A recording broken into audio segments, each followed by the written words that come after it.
What's happening, fellas? Check out this classic BMW R90S. If it looks familiar, well, it's been on the floor of the New England Motorcycle Museum for the last 3 years. The guy who owns it decided he wanted to sell it, so it's going up for sale. Rare opportunity to get a classic BMW R90S with 17,000 original miles in it. Billy said these are good for hundreds of thousands of miles. He's going to give you a little breakdown on the history of these. He's a little more familiar with this than I am. But I look at a lot of classic bikes. From the front of the fender to the tip of the taillight, this thing is absolutely pristine. The exhaust system looks brand new. The paint job looks brand new. It's got a brand new set, but it's still got the hairy nubs like it's never been ridden. Brand new, 2 miles on a set of Metzler Laser Tech tires. It also comes with a absolutely pristine tailpiece, seat, and grab bar. Because I know you aficionados, as soon as you saw it, like, oh no, it doesn't have the stock seat. Well, don't get your panties in the bunch. It's got the stock seat right there, boys. Now this seat on the back here looks like this might be the ultimate. If you got a big girlfriend and you want a comfortable seat for her, look at the size of this thing compared to the stock one. If your wife wants to be comfortable, happy wife, happy life. It's got a huge seat on it and the passenger pegs. The upgrades on this thing, it doesn't end there. Look at the Öhlins shocks on this thing. Brand new set of $1,500 Öhlins made in Sweden shocks. Brand new Metzler Laser Tech rear tire. The fit and finish, the hardware, the paint job on this thing is absolutely freaking gorgeous, man. It's a stunning piece. The fairing's perfect. The grips are brand new. All the chrome and aluminum, it's just absolutely gorgeous. It's also been upgraded with the electronic ignition as well as a fork brace. It's been tuned by our staff. Billy, give us some words of wisdom about this classic BMW R90S. This is, Ken, from the beginnings of BMW's sport bike interest. They really tried to break in with this 900cc with the fairing, you know, kind of a low riding position. It wasn't the touring position where it's more upright seated. Good handling motorcycle, absolutely 100% reliable and dependable. Stops good, goes good, shaft drive with no maintenance there, or very little maintenance. And this bike actually is the sister of the very first AMA Superbike winner from 1976. You know, when you mention AMA Superbike, I don't think of a BMW R90, and I think BMW, like you said, was trying to break out of the mold of being like a more conservative bike, and boy, did they break the mold. They won a Superbike championship on the same exact model, which, if you didn't tell me that, I would have never guessed it. That's right. Their importer and distributor in New Jersey, Butler and Smith, I believe, were the ones that built the bike for a guy named Reg Pridmore, and he went out and kicked everybody's butt in AMA Superbike their very first inaugural year in 1976, and that's a fact. So these bikes are beautiful handlers.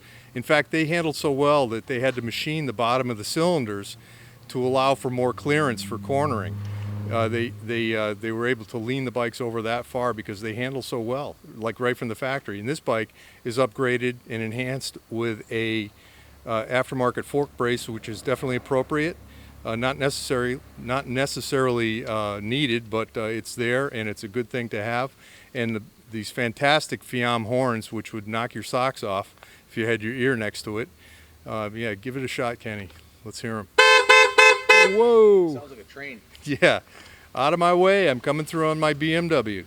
Yep, the R90S is a fantastic motorcycle, and this paint job is very sought after motorcycle with this paint job. This fantastic colors, you know, definitely a collector's item, but this is a bike today that you could take out and ride around and really enjoy and turn heads with, because you just don't see them anymore.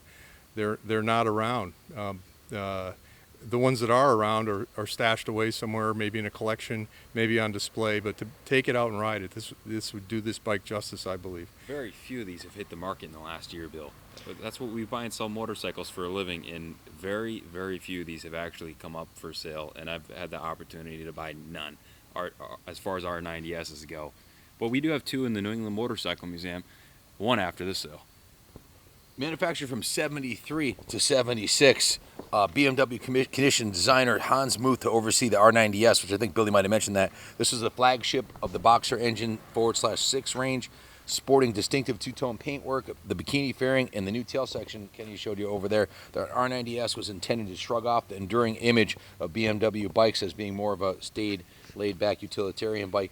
Now, this bike had 124 mile per hour top speed It did win the Superbike title in a modified form, and it ran the quarter-mile stock in around 13 seconds and would do 0 to 60 in 4.8. Maximum torque delivered at a low 5,500 RPM, and the engine redlined at 7,200 RPM. So the R90S was a Type 247 airhead, push head, overhead valve, 2-valve per cylinder, relatively simple, air-cooled, flat twin, easy to work on, easy to rebuild, easy to upgrade.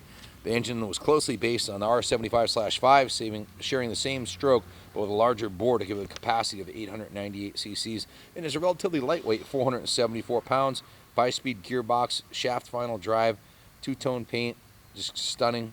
Just a beautiful piece. The fit and finish everywhere on it, it's just beautiful. You want to add any other words of... Not words of wisdom, but just an observation. I think BMW might have had sport touring in mind when they built this bike. You know, it really is a bike that you could take out and ride hundreds of miles with that giant gas tank and a very frugal 900cc, sipping fuel pretty lightly. I think they get 50 miles per gallon, if I'm not mistaken. So you could go forever on that tank, with that engine and enjoy twisty back roads all across here in New England or anywhere around the country, really. It's a fantastic machine for riding. A very, very capable motorcycle, and yet very simple and sophisticated in its own way. I guess you could say sophisticated in its simplicity, because the end user, the owner, can work on this bike. If you need to adjust the valves, you pop one nut off and the valves are right there. It's very, very simple and easy to work on, very serviceable, and if you own a BMW owner's manual, you will see that that's the case. They recommend the end user does their own work, and I can see why. It's so easy to work on. So, and not that you really ever need to work on it much, because these bikes are stone reliable. And notice this bike has stock original exhausts. You just don't see those anymore. I think age, time, scratches, whatever. This bike shows, proper OEM exhausts, and all the components on the bike are stock, other than the seat. And we have the stock seat over there, sitting waiting for the new owner of this beautiful bike. So I would highly recommend this motorcycle to anyone that wants to own a bike of this nature. Certainly, I'm reading right from the Motorcyclist magazine article Billy printed off earlier. It says here, it starts off by saying it's a high-priced, go-fast, do-everything street machine that comes stock with accessories you really couldn't afford if they were extras. I'm going to skip over the 4 pages, but if you buy the bike, we'll give you this article too, of course, and whatever other literature we have on it. And of course, I've got the clean title in my hand, but they end the article by saying, this is kind of interesting, just think what you can have for the cost of this R90S. During the day, they said you could buy a Kawasaki 500, a Suzuki 500, and a new Yamaha dirt bike to round out your stable for the cost of this bike. It was like 3 times the cost of the Japanese bikes. Or how about a new Z1 and enough cash to tour all around the summer in the U.S., or maybe just an RD350 for you and a Volkswagen. You could buy a Volkswagen car and an RD350 for what this bike cost.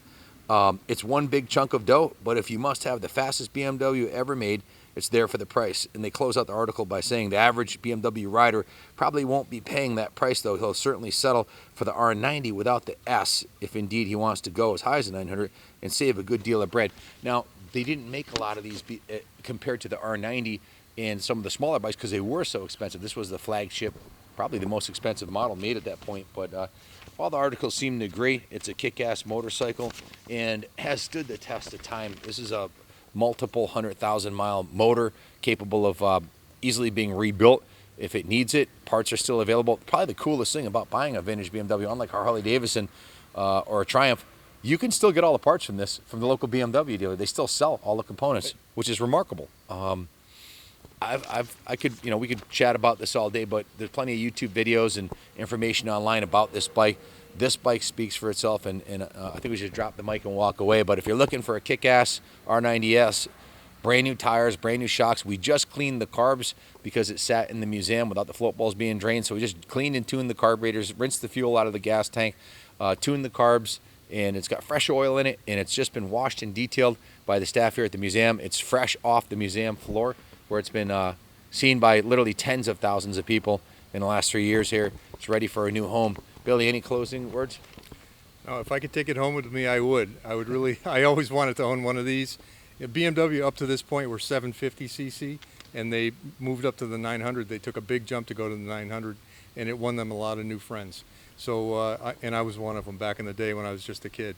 So that's about all I have to say about the BMW R90S, which is a magnificent machine. If it was capable of, thank you, Billy, if it was capable of winning the AMA Superbike Championship, I'm sure your sport touring needs will be fully satisfied from a classic that stood the test of time. Thanks for watching, and God bless America.